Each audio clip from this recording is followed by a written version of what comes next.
하나님의 말씀 봉독합니다. 하나님의 말씀은 욥기 42장 1절에서 6절 말씀입니다.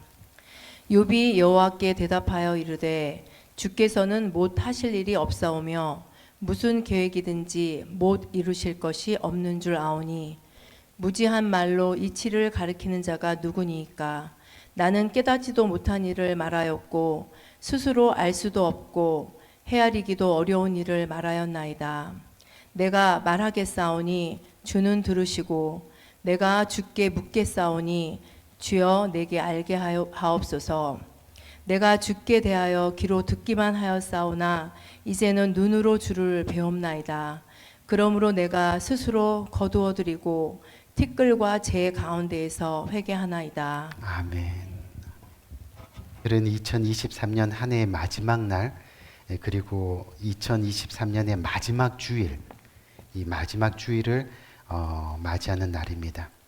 우리 귀한 성도님들, 올해 시작부터 오늘 이 마지막 날까지 정말 인내함으로, 그리고 오래 참음으로 이 믿음의 여정을 잘 해오고 계시는데, 정말 이 자리를 빌어서 여러분들에게 칭찬합니다. 참 잘하셨습니다.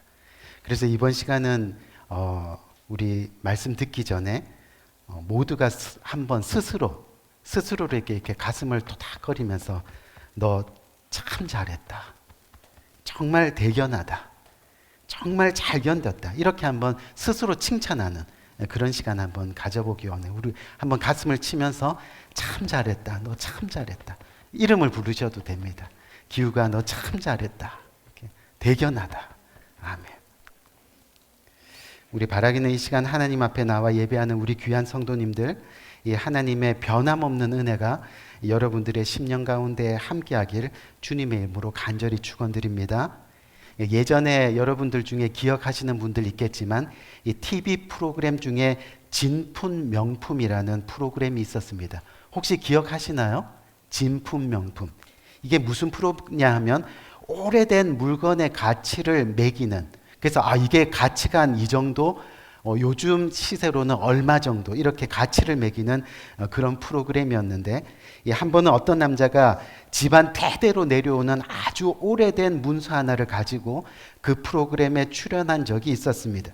사회자가 어떻게 이 프로그램에 나왔느냐고 물어보니까 자신의 집안에 대대로 물려받는 문서라서 이게 어떤 문서인지, 또 그 값어치가 얼마나 나가는지 너무 궁금해가지고 그렇게 출연하게 되었다고 이 출연 이유를 밝혔습니다. 그리고 자기가 가지고 있는 이 문서를 이 조상님으로부터 받은 문서이기 때문에 몹시 자랑스러워 했습니다. 그래서 이 전문 감정사들이 열심히 그 문서를 감정하기 시작했습니다. 그런데 조금 후에 이 감정 결과가 나왔는데 대대로 물려받은 그 문서가 노비 문서였습니다. 그 사실이 밝혀지자 황급히 확 하고 휙 하고 나가버립니다. 그 나가는 모습이 너무너무 인상적이었습니다. 2023년 이 시간, 그 시간의 끝자락에 저와 여러분들은 오늘 서 있습니다. 우리가 한 번쯤 생각해 보아야 될 그런 이야기입니다. 우리가 열심히 한 해 동안 교회 다녔습니다.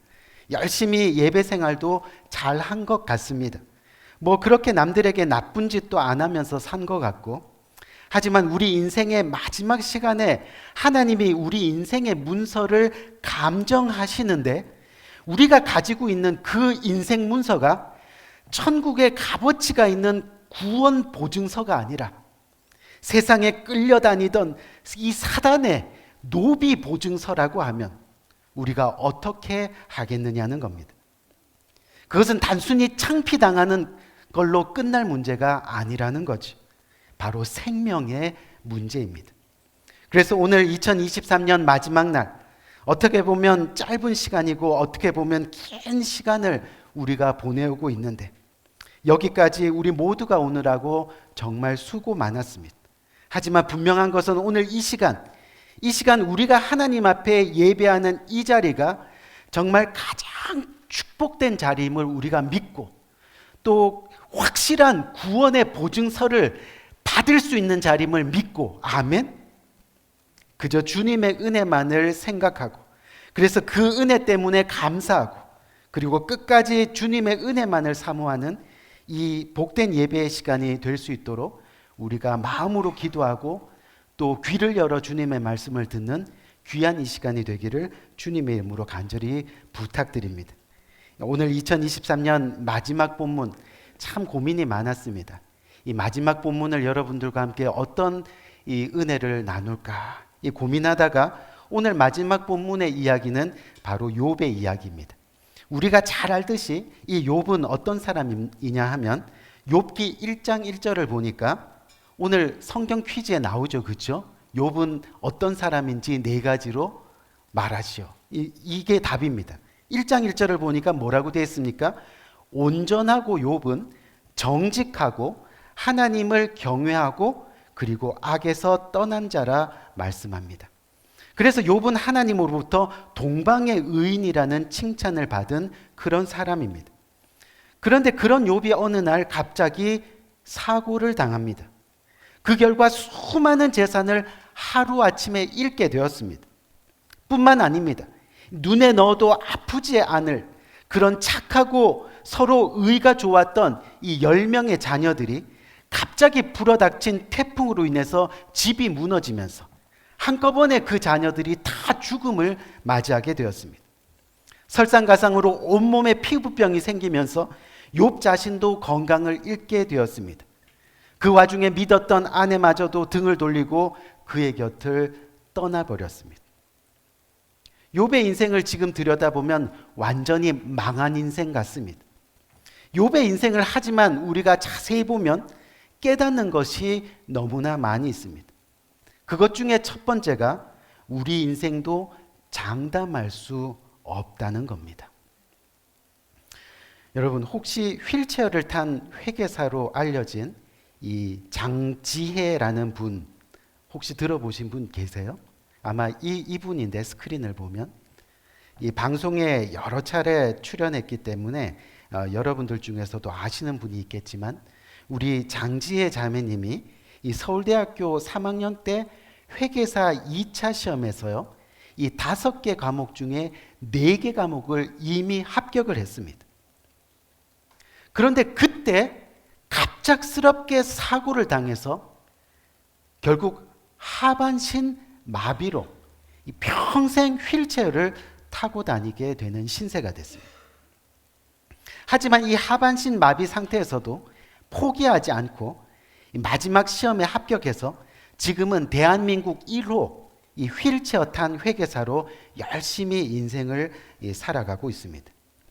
그분이 그 자매님이 방송에서 나와 한 이야기가 매우 인상적인데 휠체어를 타면서 처음에는 익숙하지 않다 보니까 조그만한 돌뿌리만 있어도 탁 걸려서 넘어지고 탁 걸려서 넘어지고 그러더라는 거죠.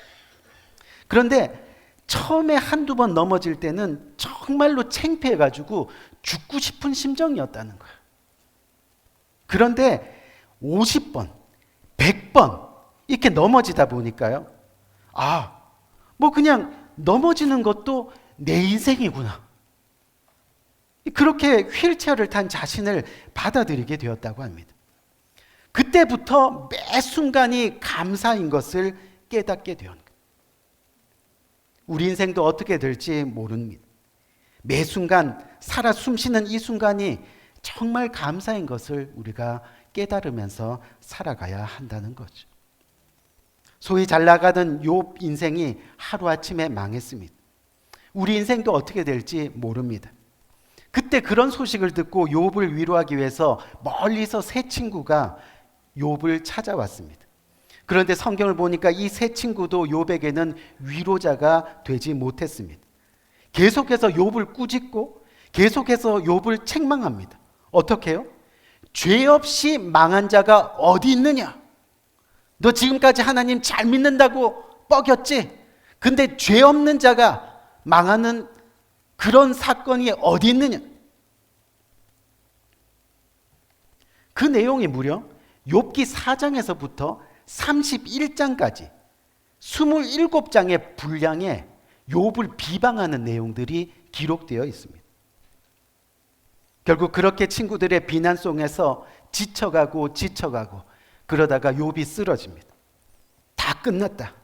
욥이 그렇게 마지막이라고 생각하던 그때, 바로 그때 하나님이 욥을 찾아오셨습니다. 욥이 하나님을 만나게 되었습니다. 그리고 오늘 저와 여러분이 읽은 이 본문 말씀이 바로 하나님을 만난 욥의 변화된 모습을 소개하고 있는 겁니다. 어떤 모습입니까? 오늘 6절 말씀을 보니까 하나님을 만난 욥의 변화의 모습을 한마디로 뭐라고 소개해요? 바로 회개했다. 그렇죠? 그러므로 내가 스스로 거두어 드리고 티끌과 재 가운데에서 뭐 했다고요? 회개하나이다. 그리고 앞절인 본문 5절 말씀을 보니까 그 회개의 내용이 나오는데 어떤 내용입니까? 내가 주께 대하여 귀로 듣기만 하였사오나 이제는 눈으로 주를 배움나이다 라고 그렇게 말씀합니다. 어렵죠? 이게 무슨 뜻이냐면 욥이 지금까지 하나님의 어떤 분이라는 것을 귀로만 들었다는 겁니다. 듣기만 하고 보지는 못했다는 겁니다. 다시 말해서 머리로는 알고 있는데 자신의 삶에서 하나님을 진정으로 만나지 못했다는 겁니다. 하나님이 자신의 삶에 없었던 겁니다. 있는 걸로 착각하고 살아왔던 겁니다. 소위 지금 말하면 예배 따로 자기의 삶 따로 그런 삶을 살아왔다는 그런 이야기입니다. 우리 사랑하는 성도님들, 이 부족함 없이 살다 보면요, 여러분 하나님을 찾지 않습니다. 부족함이 없는데 뭐가 아쉬워서 하나님을 찾겠습니까? 하나님의 필요를 잘 느끼지 못합니다. 그런데요, 이 욥처럼 다 가진 사람이 하나님을 믿을 때의 신앙이 어떤 것인 것을 우리는 욥기 전체를 통해서 발견할 수 있습니다. 듣기만 하는 신앙이었다는 겁니다.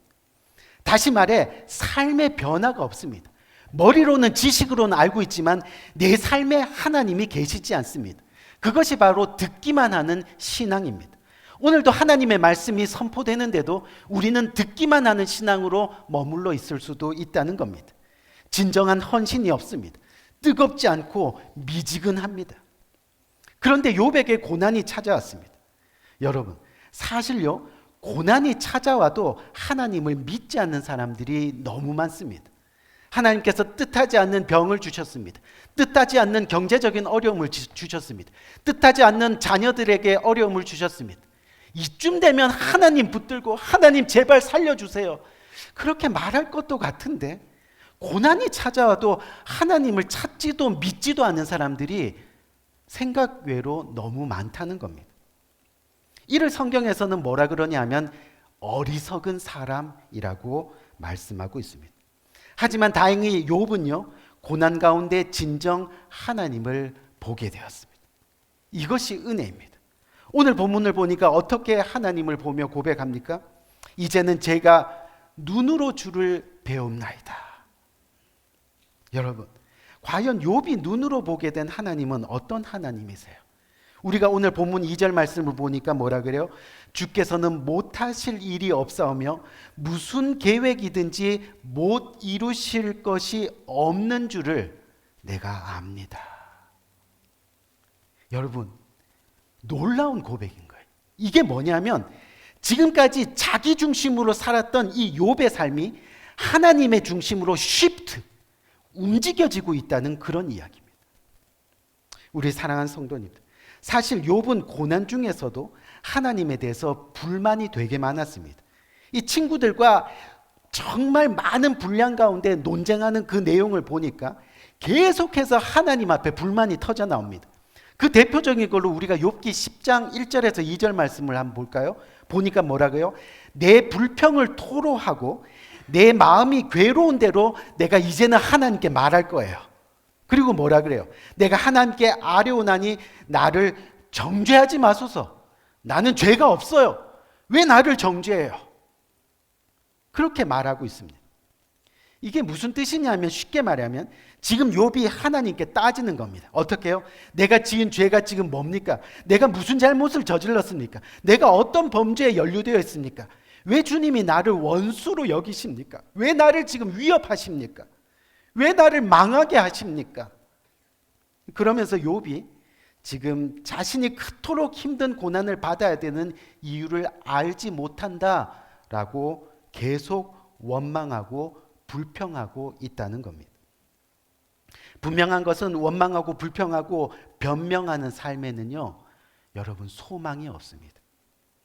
우리가 계속 불평하고 계속 원망하고 계속 탓하고 하는 그런 삶은 우리를 더욱 깊은 굴 속으로 떨어뜨릴 뿐입니다.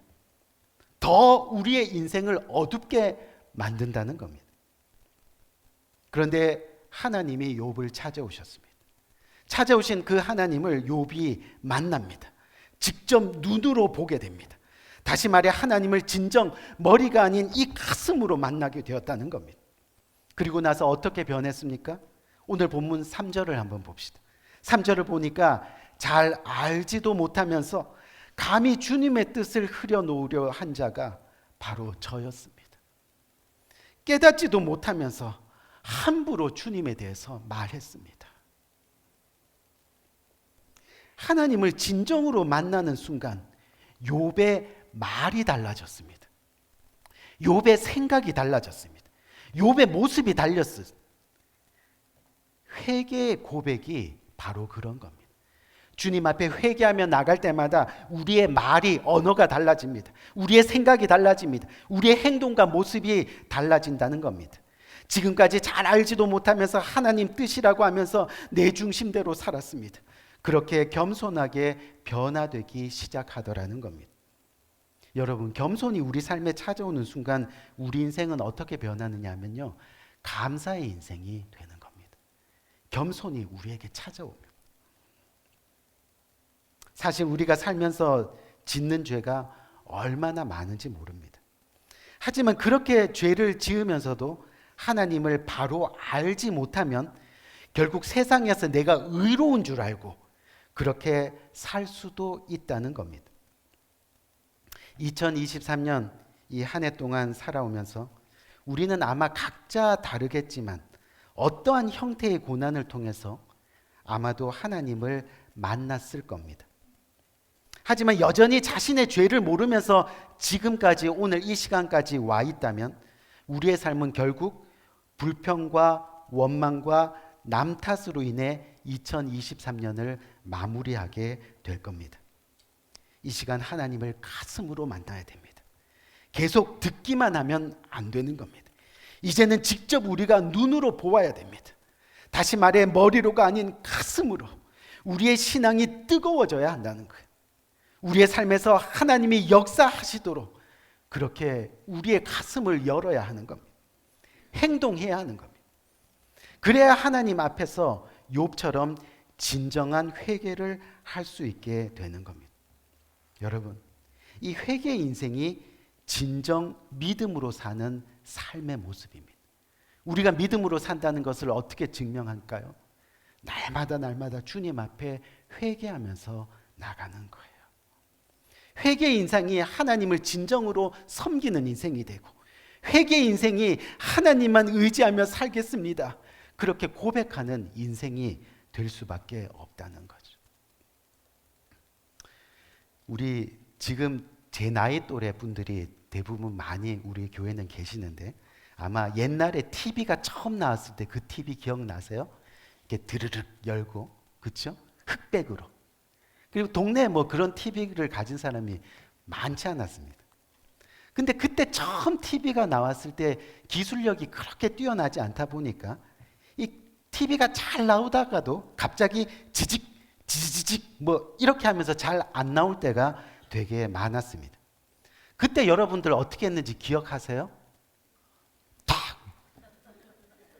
제가 안 사실이 하나 있습니다. 우리 박주식 집사님이 이 교회 전기를 이렇게 고칠 때 뭐를 부속품을 갈기 전에 계속 때리시더라고요. 제가 그래서 왜 때리냐 그랬더니 이게 때리면 말을 들을 때가 있다는 거예요. TV가 안 나오면 한 대 딱 때립니다. 그러면 신기하게도 TV가 어때요? 잘 나옵니다. 오늘 6시 내 고향 지지직 이럴 때 어떻게 해요? 딱 때리면 오늘 6시 내 고향 뉴스를 시작합니다. 아주 잘 나와요. 여러분 무슨 이야기냐면 가끔 툭툭 때리면 잘 나오듯이요. 하나님이 우리들에게 고난 주시는 이유가 바로 그겁니다. 그런데요, 아무리 때려도 안 될 때가 있어요. 야, 좀 정신 차려라. 잘 나와야지. 야, 아무리 때려도 안 될 때가 있어요. 그때는 가만히 보면 코드가 빠져 있는 거예요. 코드. 여러분, 코드가 빠져 있는 TV는요, 100대를 때려도 아무 소용이 없어요. 아무리 때려도 어때요? 안 나오는 겁니다. 우리의 신앙이, 우리의 경건의 능력이 바닥났다는 건 뭐냐면 하나님과 코드가 빠져 있다는 겁니다. 아무리 하나님이 때려도 반응 없다는 것은 우리의 영적 코드가 빠져 있다는 겁니다. 이 코드를 다시 꽂는 것은 누가 해야 됩니까? 우리가 해야 돼요. 우리가. 그것이 바로 회개입니다. 내가 주님께로 다시 돌아가는, 내가 그 코드를 꽂는, 그것은 나의 몫이라는 그런 이야기. 다시 우리의 영이 건강해지도록 우리는 하나님과 연결되어 있어야 한다는 겁니다. 가끔 지직지직 거릴 수 있어요. 그래도 한 대 땅 하고 맞으면 우리는 주님 앞에 다시 돌아갈 수 있는, 고난이 유익함이라. 아멘. 고난이 유익함이라. 고난이 다시 우리의 경건의 능력을 회복시킬 수 있도록 다시 한번 우리가 코드를 꽂아야 합니다. 회개해야 됩니다. 그것이 가슴으로 하나님을 만나는 겁니다. 아무런 느낌 없이, 아무런 양심의 가책, 찔림 없이 여전히 세상에 끌려다니는 사단의 노예 보증서 가지고 그렇게 신앙생활하고 있다면 2023년 마지막 날에 우리가 할 수 있는 가장 거룩한 모습은 바로 회개입니다. 아멘. 오늘 욥이 마지막 때에 저와 여러분들에게 이야기하는 것처럼 불평, 불만, 자기 변명, 또는 자신이 착한 줄 알고 또 의로운 줄 알고 착각하며 살았던 그런 모습들이 저와 여러분께 있다면 지금 우리가 할 수 있는 가장 행복한 신앙의 모습이 바로 주님의 십자가 앞에 그 부정적인 것들을 다 내려놓고 정결한 마음으로 주님께 돌아가는 회개의 모습. 아멘. 그 회개의 모습이 있어야 한다는 겁니다. 우리 이제 말씀 마치겠습니다. 이 사랑하는 성도님들, 이 한 해가 저물어가는 이 시간에 우리가 잊지 말고 반드시 하고 가야 될 것이 있습니다. 바로 하나님의 은혜를 사모하는 회개가 저와 여러분들의 이 10년 가운데 진정으로 있어야 하겠습니다. 그래야 2024년 새해가 저와 여러분들에게 진정한 소망이 되는 겁니다. 똑같은 모습으로 2024년을 맞이한다면 우리는 신앙적으로 별 기대가 없는 겁니다. 그렇게 회개가 진정으로 우리 삶 속에 거룩하게 일어나야지 2023년보다 조금 더 행복한 2024년을 맞이하게 되는 겁니다. 우리 모든 성도님들 주님 앞에서, 주님 안에서 행복해지시기를. 아멘. 주님의 이름으로 간절히 축원드립니다. 우리 한번 기도할까요?